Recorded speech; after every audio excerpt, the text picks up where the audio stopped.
What up, everybody? We are on the air. We are on the air. I got my boy Elton on the line. What's up, Elton? Tell everybody what they can look forward to today. We is talking about the top five running backs in the draft, and actually which five running backs might the Cowboys have a chance to draft whenever they pick. All right, cool. So that we're gonna keep this like we did last week because we got pretty much two lists today. So I guess we're gonna start with your number five. My number five on my list of running backs is Devin Singletary. Okay. I mean, to me, I am gonna do something a little different. To me, his NFL comparison, if you watch him, is like Frank Gore. To to me, he has a great speed. I love his vision. To me, he also has a great nose for the end zone. It is like if you get him inside the two, automatic touchdown. And the only thing with him, I actually didn't see him too much in the receiving game. Yeah. Oh shit.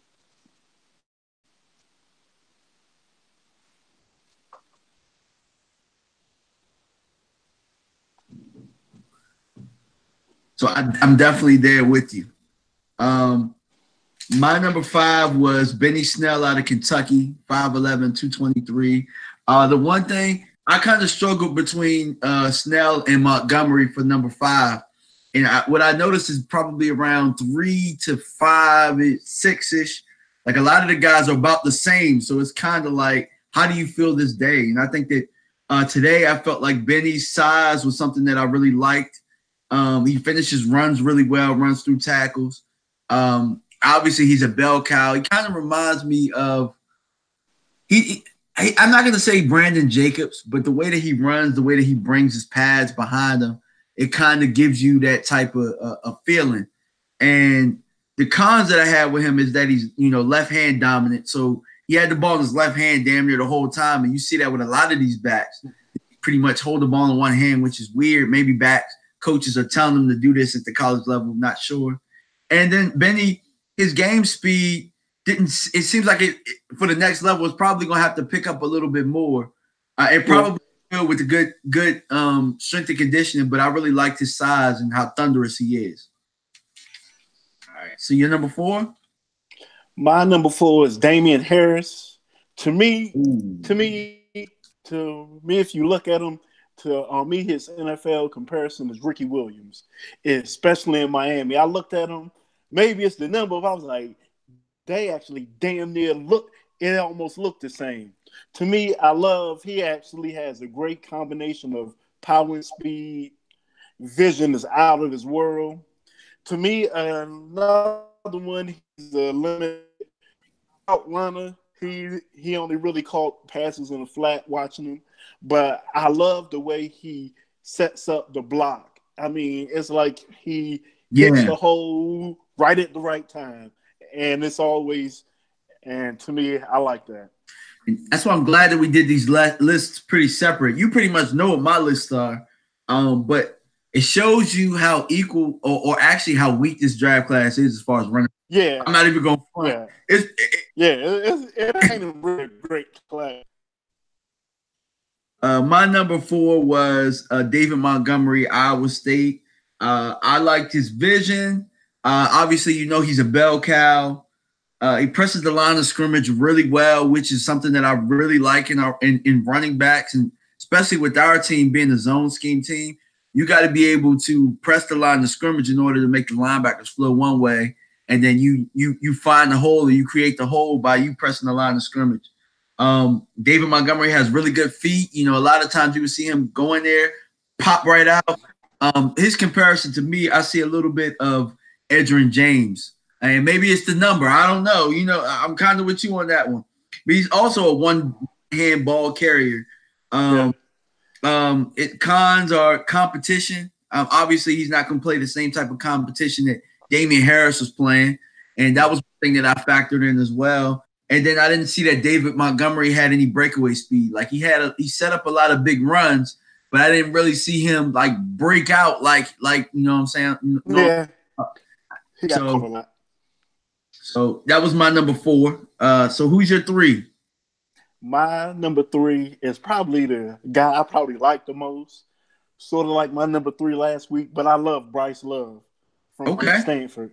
To me, he's a black Christian McCaffrey. Probably because they was teammates and pretty much did the same thing. I love his hands, and he probably has the best burst out of anybody. If he gets a crease, you can 2 hands up for him touchdown. I love the decisions he make hitting the hole. He is very versatile. The only thing I really don't probably his problem to me is probably his size. He probably needs to bulk up, but actually Christian McCaffrey was great this year, and he pretty much kept the same thing. So, but I like Bryce Love a lot. I like Bryce Love a lot too, honestly. I have him on my other list, but I don't have him in my top 5 just to spoil it for people. But my number 3 was Darrell Henderson from Memphis. I really love his explosiveness. I really didn't know much about this dude. Like, to be completely honest, I just looked at a list and went down and went down. And you probably checked your text message. You 3 hours behind me, but I got up at 6 o'clock and I'm watching tape. And I'm watching him, and I'm like, oh my God, wow. Like, Yeah, this dude. Huh? Yeah, I ended up. I was gonna say, oh, Yeah. Yeah. And that was okay. in, Central Florida. Mm-hmm. So, you know, he had 1,900 yards this year, 22 touchdowns, 8.9 average per carry. I was like, he definitely has explosive ability. You know, Memphis can breed pretty good like running backs. Yeah. Yeah. D'Angelo Williams. He was. Yep. So the cons that I had was that they had a really good line. So each time that I was watching his highlights or I watched his tapes of versus people, the line was absolutely just, you know, getting upfield and getting in the right spots to make their blocks. Not necessarily sure if it was him pressing the line of scrimmage and setting them up, or if it was such a great line in Memphis. So it was kind of hard for me to decipher that, but you know, you got to have some cons somewhere. Double competition at Memphis. You know, you're playing like the Villanovas and places like that. Like Temple. Yeah, Temple. Exactly. So, you know, you had to hold that against him a little bit. But I did. It was a positive sign that I see him do what he did against Central Florida. You know, that was big for me. That's what made him jump out to me. Left hand dominant, you know. I have seen him switch hands, but you know, you could really tell that he's really comfortable with the ball in his left hand, opposed to, you know, being closer to the sideline. And he didn't always finish his runs. Like sometimes he got tackled a little easy for me. But I guess being, you know, a little bit smaller, I believe he's listed at about, what was he, like 5? Is he 5'9", 200 or something like that? Yeah. So he's a little bit smaller. So I like to see him finish runs a little bit better, but excellent player. So who's your number 2?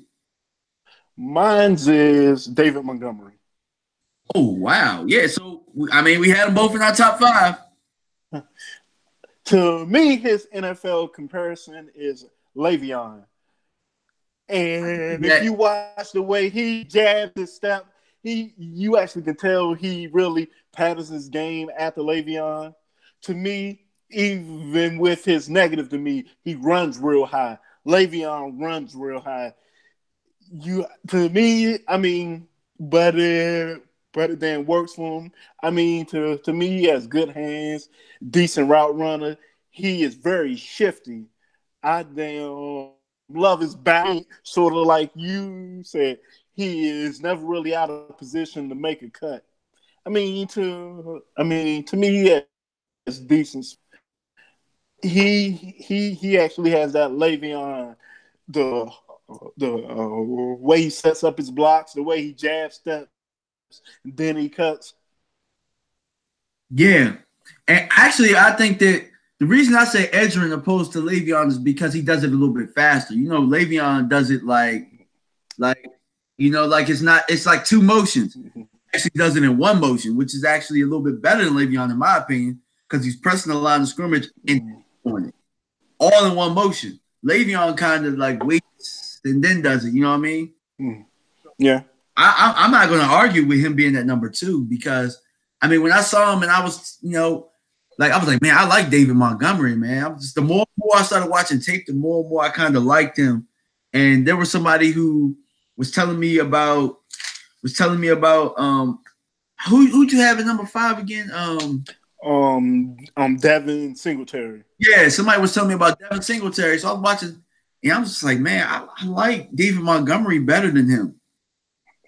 I thought that I was crazy, but evidently I'm not crazy by your list. So that's good. My number 2 was Josh Jacobs. And the thing is I told you, I was like, man, I'm not really in love with these Alabama backs because they split carries. And you know how Alabama backs can be at the next level. You have that are good, and then you have some that just fall the hell off. And then you have some that's in the AAF. You know what I'm saying? So, but Josh Jacobs, I couldn't help but notice how explosive he is when he touches the ball. There's a lot of energy flowing through him when he's carrying the ball. He has really solid vision. He has breakaway speed.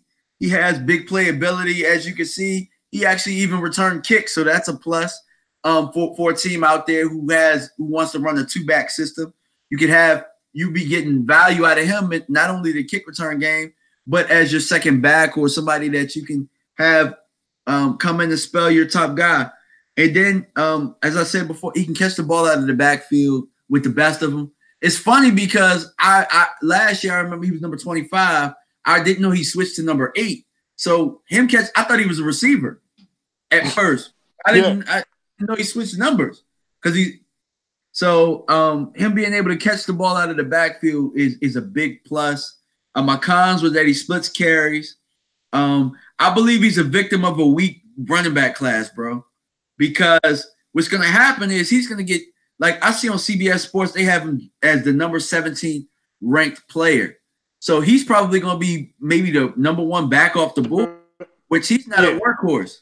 He hasn't shown me that he can be a workhorse. So he's going to be a victim of everybody else or this class is being weak and getting taken. And, it's very high probability that he could be a bust. Those are my cons, but I love the player. In the right situation, he can make some really good noise in the league, though. So, drum roll, please. Who's your number 1? Josh Jacobs. You had him number 2. I got him number 1. To me, his NFL comparison is David Johnson. I really compare him to David Johnson. Hands are soft, great vision, great route runner. I mean, perfect pad level, shifty. Sometimes he can be a little stiff in his movements, but he actually has real good game speed. Sometimes he actually gets caught from behind a little bit. But hey, everybody can't be a home run hitter, but yeah. I mean, you pretty much hit it, man. I'm glad that we kind of got Josh Jacobs around in the same area. My number 1 was actually his partner in crime, Damian Harris. I had Damian Harris number 1 because I just feel like he's good at everything. But the con that I'll start with his cons. I had that he split carries as well, and he doesn't have any breakaway. If he had breakaway, he would be by far, in my opinion, the best. Yeah, because I damn love the way he just combines speed and power. You want to tap him with the first. So, that's really what kind of made him even with the other guys. And that's probably why Alabama used Jacobs a little bit more. But he's a guy, Damian Harris is going to pound you throughout a whole game. He can pound you. He's shown me that he can be a workhorse if you give him enough carries. He split carries, but has excellent vision. His vision is what sets everything up for him. Because again, he's not fleet of foot. He's not fast. So his vision is what makes him, which carries him, and the power. He has the excellent build for durability, which is very important in the NFL because your build can determine how long you're going to be around. He presses the line of scrimmage well. He finishes his runs, which is really good. And not everybody finished their runs really good in this running back, so you can't take that for granted. He's just well grounded. My comparisons to him were C.J. Anderson. I say Ingram a little bit. He's not bow-legged like Ingram, but the type of player he is, I didn't see Ingram as a home run hitter, just like he isn't at the league, but somebody that could get you 5, 4, kind of like Alfred Morris as well, like. Yeah. So that rounds out my top 5. Let me see if we have anybody on live that has any questions or any feedback. Nobody in the live chat right now. Nobody asked any questions, so we can move on to our best fits for the Cowboys, which is actually what I wanted, what I'm more excited about than anything, because I want to see what your best fits are. So actually, I'll start first because you started first. My number 5 best fit for the Cowboys is Travion Williams out of Texas A&M. I don't know if you got a chance to really look at his tape. He's about the same build as Darrell Henderson and about like Bryce Love. So he's about 5'9", 200 pounds. Catches the ball out of the backfield well. Pretty solid vision. I mean, I just think that being that, like right now they have him on CBS Sports as the number 157th overall like prospect. I see a possibility of the Cowboys getting a running back later on. And, being that he has the Texas roots, I could see them going ahead and making that move and bringing him in. And keep in mind, I believe he's better than Rod Smith. So, yeah, all for it. Where you at? Who's your number 5? My number Justice. Justice. Yeah. Okay. I love because I'm based on the list on what I would like for the Cowboys to get. I'm like, he isn't going to be a guy who is your workhorse. He can give you whatever Zeke to do. He can do the ends arounds. He can catch in the flat. So when you want Zeke off the field,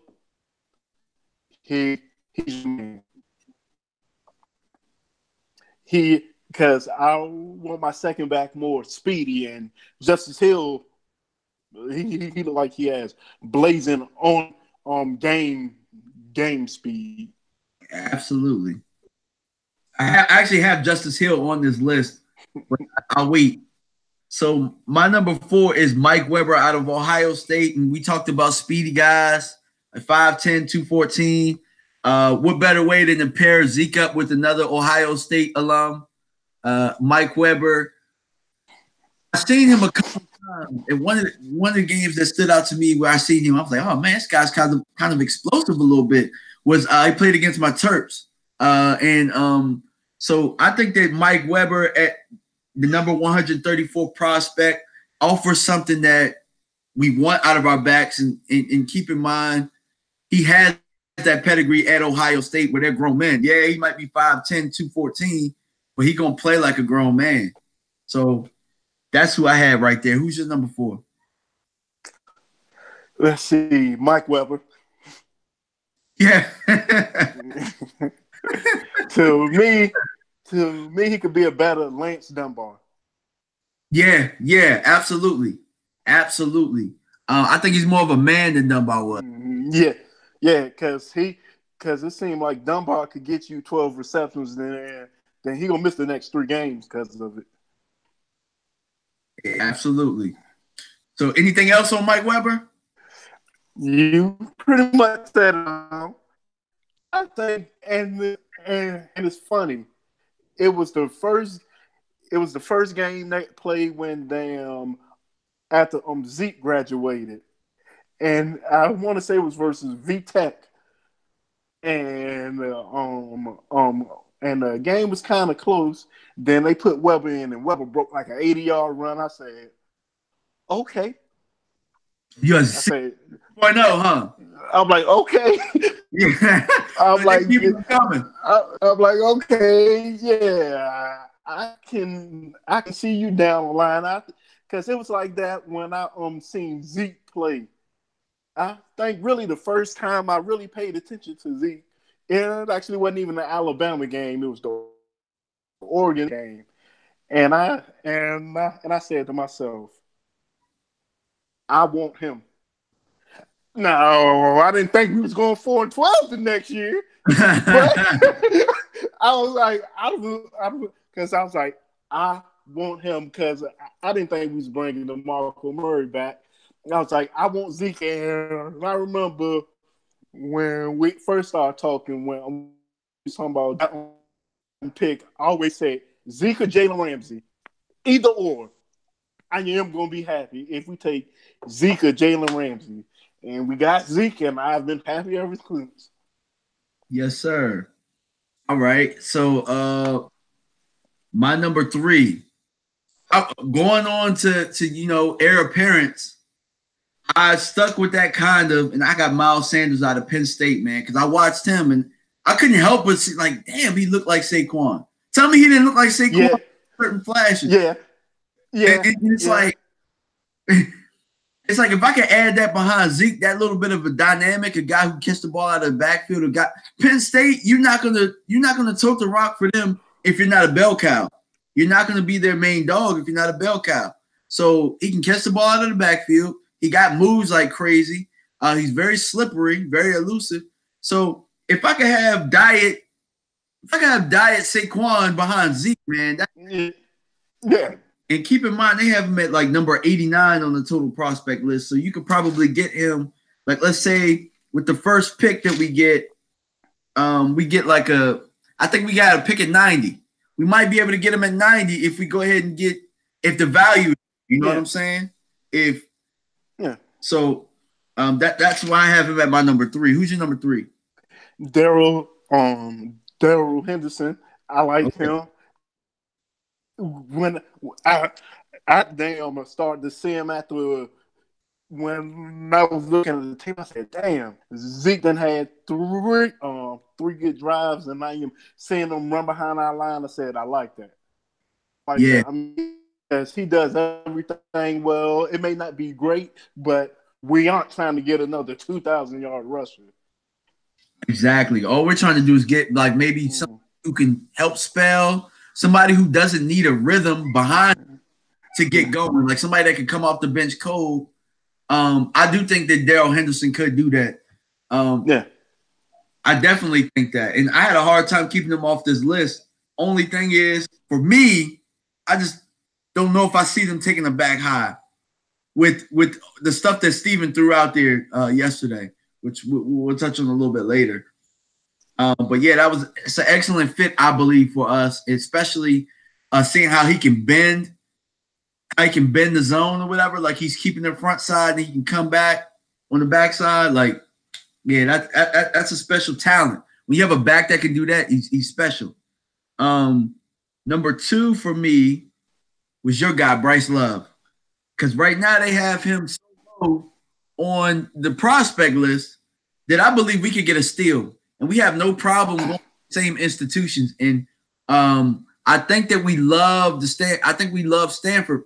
We're gonna love Stanford guys, being that Schultz he didn't really show out like we thought he might, but he's a but yeah, he is solid. exactly. So, and I believe that Bryce Love is a guy that has his head on his shoulders because he could have came out last year, but he decided to stay another year. I think he wanted to get his degree, and from what I hear, he had a bad year as far being injured and stuff like that. But I believe that's why he's going to fall, and the Cowboys will have an opportunity to pick him up. So I had him as my number two. Like you said earlier, he's Christian McCaffrey, the black version of Christian McCaffrey, probably a little less explosive in my opinion, but Bryce Love is pretty good. And my number two is somebody who was on my other five, because actually my top two was on my other five, and which was Devin Singletary. And y'all already know my reasons for him. I think because I see him as a thirdish, fourthish round player. So I think he would fit if we went there, and I wouldn't be mad with actually one of our 2 4th round picks if he was that guy. Well, you said Damian Harris because you kind of broke up a little bit. No. Oh, Devin Singletary. Oh, okay, gotcha. Okay, yeah, absolutely. I think that he's a really good compliment to Zeke, in my opinion. I had him as my number 6, but I definitely believe he's a very good pairing partner with Zeke, and he's gonna be hungry when he get the ball. That's ultimately what you want when you get this running back. You want somebody that's gonna be hungry for some success so they can keep getting reps, Yeah. My number 1 was your number 5 on this list. I had Justice Hill. I believe he pairs up with Zeke perfectly with the things that he can do. I also believe that not only does he pair up with him, as the spell guy, but I think that you'll be able to play him with Zeke. I think he'll be able to do some routes lining up, or maybe you put Zeke on the line, you have him in the backfield. I think there's a couple of things you could do with him. I think he's very explosive, like you said. Excellent vision. He's a little small though for a running back. Yeah. 5'10", 190, which probably means about 5'9". Probably he'll probably get to 190 for the combine, but he probably was really playing at like 180. Yeah, by the damn season ends, he done lost weight. Yep. So Justice Hill was my guy. So who's your number 1? My number 1 was Bryce Love. And sort of like, because I could see, in my head, use him and Zeke like the Saints do Ingram and Kamara. And to me, Bryce Love is faster than Alvin Kamara. He may not be as strong at actually the point of contact as Kamara is, but I can see that. To me, I love that same type of dynamic. I would love to see him running backfield. I mean, to me, like I said, to me, like you said, if he came out last year, he's a first round pick. Probably. But injuries this year, he had his actually stock drop. With me getting the first round talent in the 3rd, 4th, or 5th, to me is a steal. I agree. And I keep this in mind, man. Like, somebody gonna get a steal out of him, man. Somebody's gonna get a steal out of him. And he can return kicks, he can return punts. I mean, like I said, he's really like the black Christian McCaffrey. He can do everything you want. Okay, was there anybody on this list that you had as an honorable mention that you want to talk about? No, I didn't. Give a list.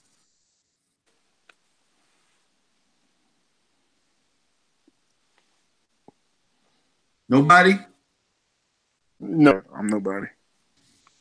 All right, let me see. There was one guy I wanted to talk about because I know he's going to come up. Elijah Holyfield. Now, I kind of struggle with him because my comparison to him, tell me he don't remind you of like a big-ass Ahmad Bradshaw, like the way he run, like got them little steps. He finishes hard. But it's hard for me to gauge exactly where he is. And just because his last name is Holyfield, I'm not going to like give him any special treatment. But it's kind of crazy because you can't be how do I say it? You can't be pardon my friend, you can't be no bitch and be a running back at Georgia. You know what I'm saying? No, you can't. So, and the thing is, I wasn't high on Sony Michel, and then as a pro, he did a little bit. He did much better than I thought he would. Maybe it's just the system. So, yeah, he's in a perfect system, and that's kind of how I feel about Elijah Holyfield. I'm not that high on him by itself, But I think that in the perfect situation, I think he could be like really good. Like it sounds funny, but like for example, I feel like he would not be as good with the Cowboys, but like somewhere like Green Bay, I feel like he would ball out. I don't know why. Yeah, it's just certain players you like. Yeah, he ain't gonna be good for us, but I would hate to see him go there. Yeah, because it's cold there. He finishes runs hard. Like that mug is strong, dude. You know what I'm saying? Who else is a good fit for him? Like I don't know why, but I feel like if he was in Chicago, like cold weather places, I feel like Holyfield would tear your ass up. I don't know why, but Yeah, because you ain't gonna want to tackle him when it's 12 degrees outside. exactly, yeah, exactly. So I kind of wanted to touch on him because you know he's kind of a wild card. I kind of feel like he can go high as far as like third round, or he could fall all the way down and be like a steal for somebody, like in the like sixth round or something like that, sixth, seventh round. It's like he's gonna be a wild card out of the running backs. They have him ranked higher than a lot of these guys we named, which is kind of crazy. They got him ranked higher than Daryl Henderson, Miles Sanders, Justice Hill, Bryce Love, Mike Weber. So I didn't see it, but it's for a reason. Yeah. All right. So any news you wanted to talk about before we get off? Oh man, it's kind of been a tough 24 hours for us. I mean, one of them I was sad about, Randy Gregory. I mean, because they indefinite suspension. It can be a year, 2 years. It can be 4 months. They may say, you know what, we understand. We actually see you working. We actually just don't know. Because my only thing with it for him is we all heard the rumors he actually felt one in actually training camp, and they pretty much said, you know what, we're gonna give you a pass on this one. So we aren't going to suspend you. Sort of like with Josh Gordon, he had felt one coming back, but it was the second test. They was like, okay, we're gonna have to sit you back down. Yeah, man. To be honest with you, I don't have no words for them dudes, man. I really don't. And the funny thing is like a couple weeks ago, I was like, we need to re-sign Randy Gregory. And I was like, I don't know, because he one more test away from you. I mean, to we wouldn't have to pay him anyway. But yeah, true. I mean, to me, it is actually stupid to be against it. To me, we'd actually being the banned substance in the NFL don't make sense to me. It's especially with it becoming legal in there more and more states, because it actually doesn't help you on the field. So I don't understand it. I'm like this: alcohol is worse for you than actually weed is, but yeah, I'm it is with a you. part of the rule.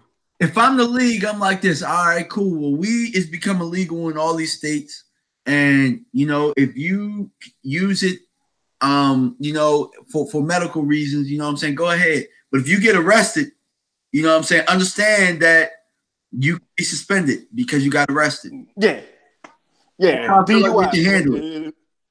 Yeah, sort of like a DUI. If you were impaired from smoking weed, hey, you actually gonna have to get slapped. But for your day-to-day use, but it ain't my rule. He actually knew. I mean, because I think I was reading the ESPN like a couple weeks ago, and I'm reading he isn't like, I actually need to be high. He's very depressed, and it's been like that since he was like 12. He actually was suicidal at 13, so he is more using it as a to clear my mind, but the NFL doesn't care about that in the end. But it is what it is. And my was David. He really pissed me off with his IG posts. And it took everything in me not to go at him because I am not the type to go at athletes and entertainers because it actually doesn't make sense to troll them and cuss them out. Because if you ain't gonna say it to their face in person, don't actually jump bad with them online. Yeah, I've heard When all you want to do is get sued, you actually want to sue them anyway so they can give you money. But with attitude, I am in the NFL because I can ball.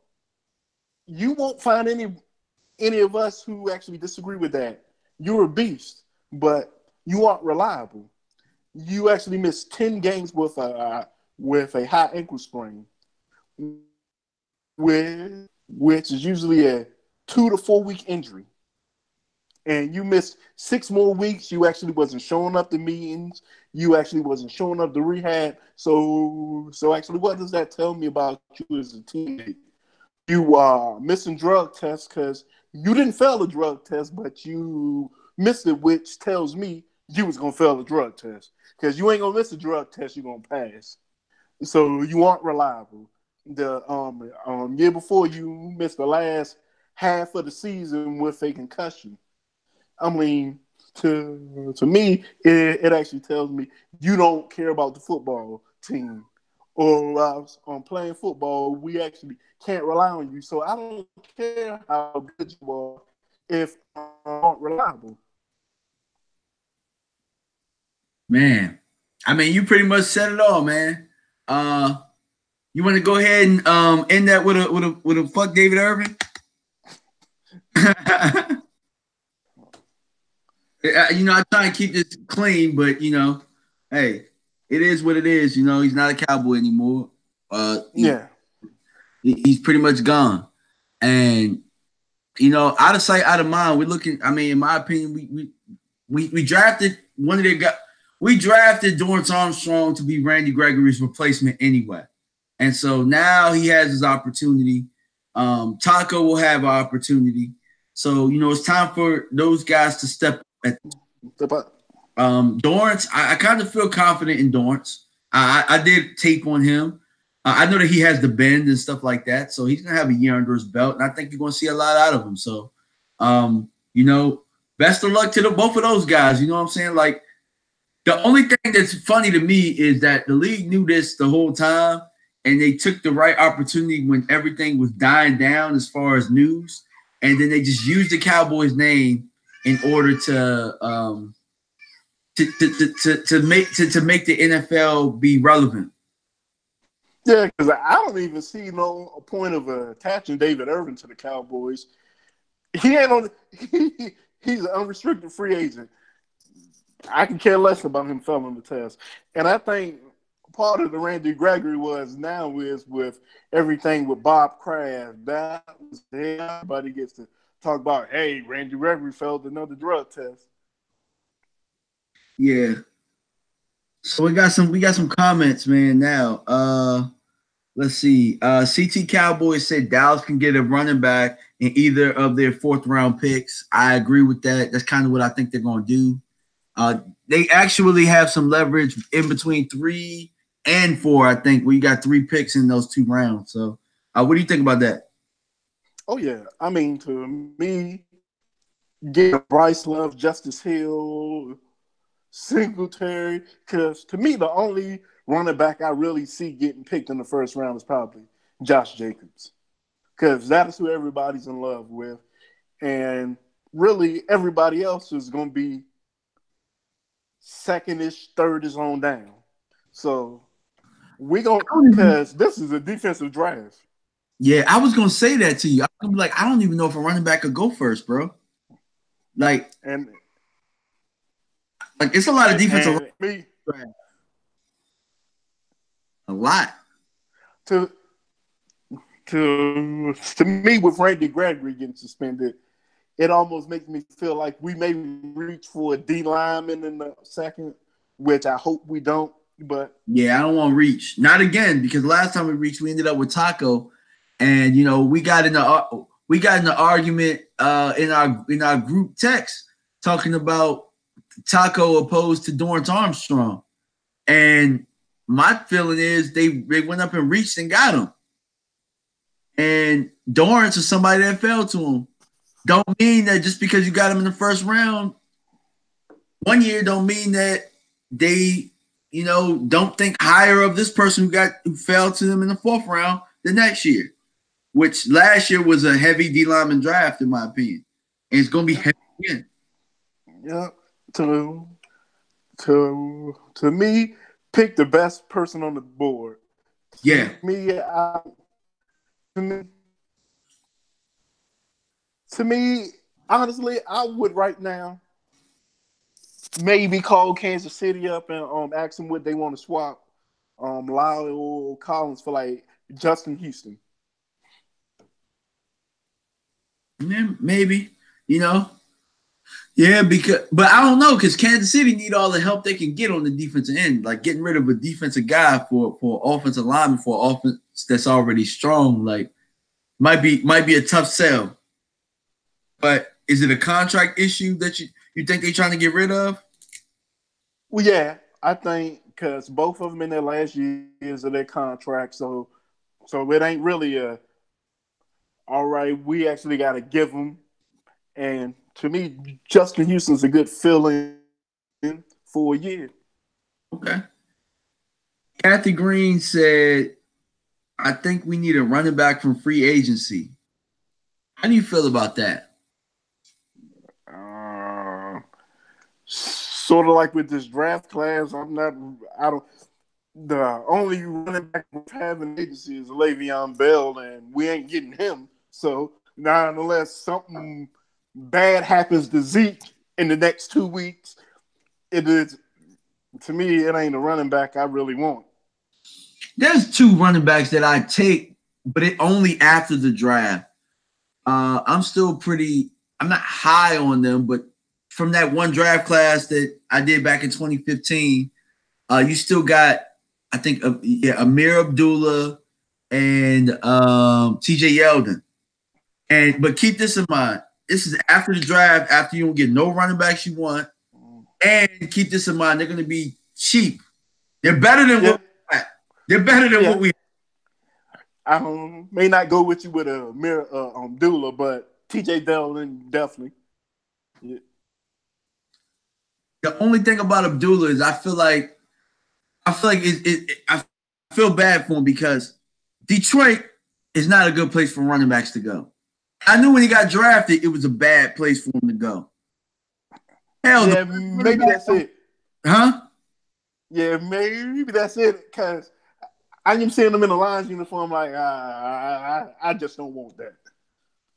Hell, they had a running back. Look at the running back they just drafted, Kerryon Johnson. Beast. Absolute beast. Only they can make him look. He had like a hell of a game. Was it against us? Yeah, he did. Yeah, he had a hell of a game before us against the Patriots. Then he had a solid game against us. And then you ain't hear nothing about him the rest of the time. And now what you're going to hear and probably next year is that, we need another running back. Kerryon Johnson is a bum. Like, no. Y'all don't develop no running backs. Like, y'all don't invest up front, or y'all don't have systems that are good for running backs when you're throwing the ball 60 damn times a game. How good of a runner can I be? We're always behind. I don't know. Yeah.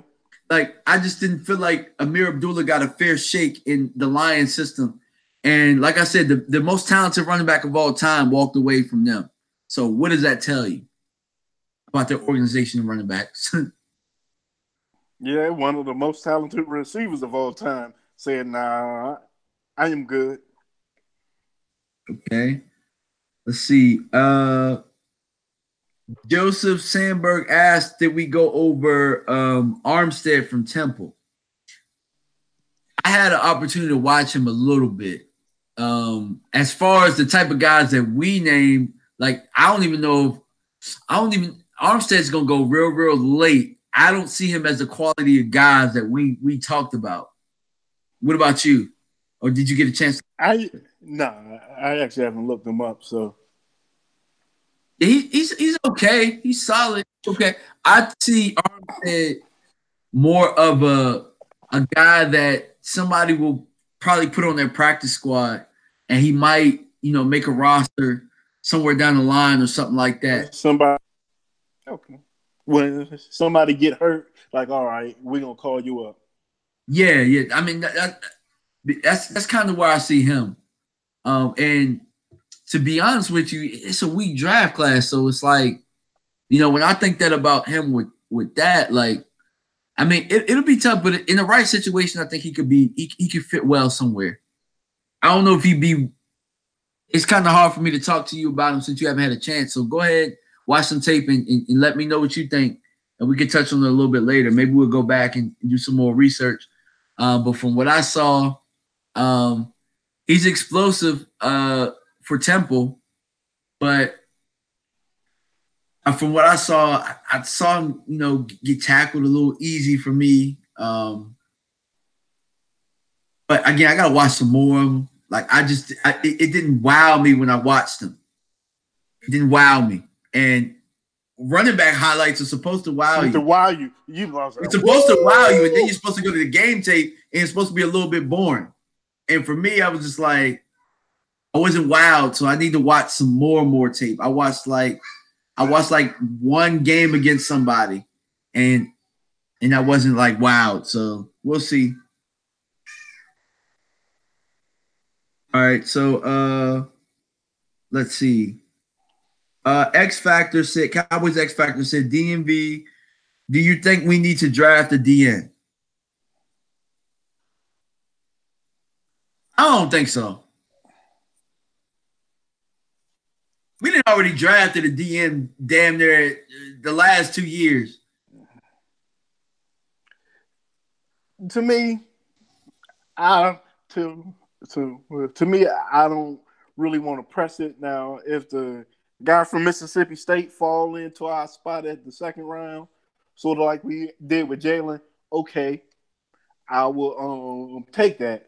And then red shirt him a year, then let's go from there. But I am not about to. I don't want to force a pick because I think we got talented guys on the roster that actually can step up. I like Taco. I'm probably on my last leg with it, but I like Taco. He flashes for me. I think he's about ready to. Hopefully, he's ready to put it all together because it took the Marcus Lawrence about 3-4 years to really put it together. He finally hit in his fourth. So I'm going to give Taco that opportunity to do the same thing. Everybody isn't going to come out and give you 17 sacks. Yeah, true. Absolutely. Okay. So Joseph said again, oh, what's up, E2 Blue? Got a chance to finally see you on here. Joseph said, would you be upset if we draft another Crawford this draft, DT3 tech in pass rush? Not at all. Me either. You actually need guys like Tyrone Crawford who can do everything. He is your garbage guy. He may not give you the flashy stats, but he is going to help you at DeMarcus Lawrence get a sack. I love Tyrone Crawford.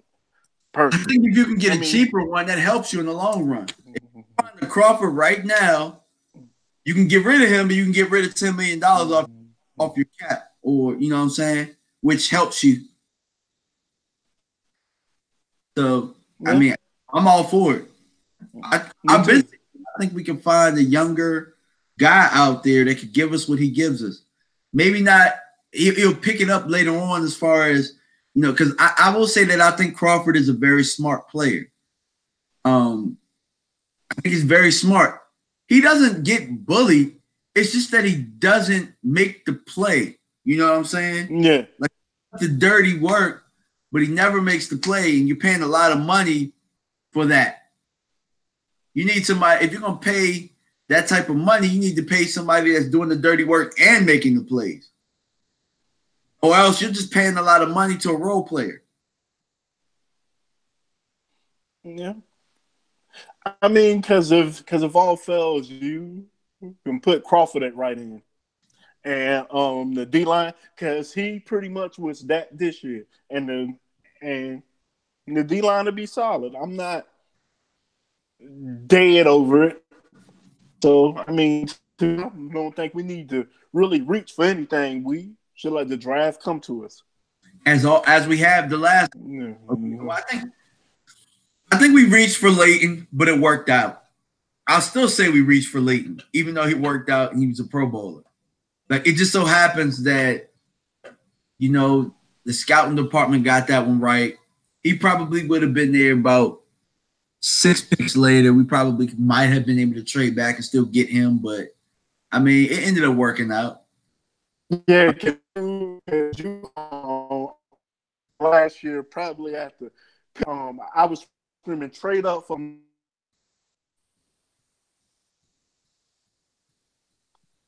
hell. He almost completely fell to us. To me, I wanted Derwin James because I actually thought we was going to get Earl Thomas, and I was like, you put Derwin James and Earl Thomas together, and I am seeing Super Bowl. Yeah, I wanted us to trade up and get him too, bro. I was heartbroken. I was like, bro, go up and get him. I just knew San Diego was going to get him. I just knew it. I was like, I was so heartbroken about not getting Derwin James that I didn't even give Vander as a shot at first. Like, man, hell with him. I don't want late Van Dash. Then, and then it is funny the Connor Williams pick. I'm like, oh yes, I love Connor Williams. Van Dash might not be that bad. I was like, Van Dash might not be that bad at all. Yeah. Yeah, I'm still high on Connor Williams. Why everybody so beat the hell about Connor Williams, dude? He's 21 years old. You know how young that is? And especially in old lineman years? Yeah. Like, y'all got to understand, this guy's going to get stronger. Like, if you watch him play college football, and you see little spells of it this year, too. That mug, when he gets rolling, he finishes. He is nasty. Connor Williams is nasty. The only thing he was missing was NFL strength. And he was only 20. Which is then why I'm saying to you all last year, I'm like, I'm going to be patient with him. Because it ain't like he's making bad plays. Guys are just stronger than him right now. But when he gets stronger than them, it's going to be hell to pay. Because it's not like his technique isn't horrible. Mm-hmm. It's not bad. Yeah, because he people wasn't blowing down past him. They was bull rushing him because he got beat because the Reds, the Bull, Houston did it, the Panthers, and they all had who was just all right. We just gonna maul him, but he was never out of position. He just wasn't strong. And to me, then he's gonna make a big leap. And to me. Yeah, I agree. And you're going to see it because normally guys like that, like remember, DeMarcus Lawrence, we thought like, damn, we missed that one. Like, damn, we moved up and we got him, even though we didn't move up and get him. Like they knew what they were getting. And eventually he turned into what we got. We normally, I think he's going to be all right, man. I think he'll be fine. I just think he needs And I think Connor Williams would have been a lot better even last year with Travis Frederick next to him. Absolutely, because that's what they were drafting him in mind. Nobody knew that was going to happen to Travis Frederick. So, that was just some bad luck. Yeah, I mean, because nobody even because I remember when Travis Frederick went out, I was like, yeah, he'll probably miss a game or two. I ain't never expect him to miss the season. Nope. And I'm gonna be completely honest with you. I think we went. I think that cost us some games. It definitely did. Around the game for certain. For certain. I think it lost us the Houston game because I think if we got Travis Fred going for that 4th and 1, but I actually wasn't mad at Garrett because I didn't think we actually was gonna get it because they was blowing up the backfield. And maybe that hurt us. So maybe that's why we didn't run the ball in the goal line. Maybe we didn't trust it like that, you know? So, yeah. But yeah, I think that we probably going to wrap it up right now. Let me see if there's any more questions. Let's see. Joseph said Armstead is more like Brandon Jacobs, like as far as his bigger frame. But the thing is, he's listed as 5'11", 215. If you put him in his listing up against everybody else, Damian Harris is 5'11", 215. So he might just look that big because he's at Temple. But when you get him up against Damian, because actually Damian Harris, he is shaped like Ricky Williams to me. I mean, they almost got the same body. Yeah. Like Benny Snell more built like a Brandon Jacobs with the bigger frame than anybody. Benny Snell big as hell. But when I found out he was only 5'11", I was like, 5'11"? They got him as 223. So, I mean, yeah, I mean, so Armstead, we got to see. I want to see him at the combine. I want to see him work out. I want to watch a little bit more tape before I really get into him. But yeah, I mean, is there anything else, man? Or you ready to rock out? No. All right, nope. Cool. No. That was a really productive show. We talked a lot about running backs. So far, we've done safeties, we've done tight ends, we've done running backs. So next on the list, I believe, is defensive lineman, right? So yeah. So yeah. Defensive tackle first, or you want to do defensive end? We can do DT because that is more of a need. Okay, cool. So yeah, so we'll do like top 5 one techs and top 5 3 techniques. All right, cool. So thank you everybody for tuning in. Hopefully, what we said was enlightening. Hopefully you guys it helped you do a little bit more research, and hopefully you guys could, give us some names to look up. Armstead is a guy that I want to look up and do a little bit more research on. Thanks to Joseph out there. But thank you guys for tuning in. Next week we got defensive tackles. All right. Peace out.